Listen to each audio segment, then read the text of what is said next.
విరిగిన జీవితాల నుండి ఎక్కువ సువాసన వస్తుంది. హల్లెలూయా. విరిగిన జీవితాల నుండి ఆయన మహిమ ఎక్కువగా వెల్లడించబడుతుంది.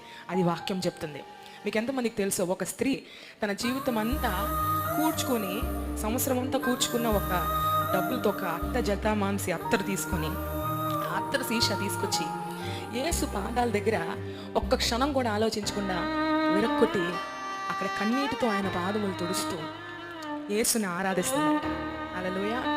ఆరాధన అంటే ఇందాక సేవకుడు కూడా చెప్తా ఉన్నారు, ఆరాధన అంటే కేవలం 2 పాటలు పాడి మనం వెళ్ళిపోవచ్చు, లేదా మన జీవితాలే ఆయనకు ఆరాధనగా మార్చుకోవచ్చు. హల్లెలూయా.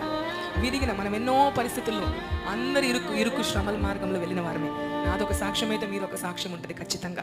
ఒక్కొక్కరి జీవితంలో ఒక విరిగిపోయిన పరిస్థితి ఉంటుంది, నలిగిన శ్రమలు పడిన. హల్లెలూయా. కానీ అపాయము ఉన్ననో ఉపాయము లేని వారము కాము. హల్లెలూయా.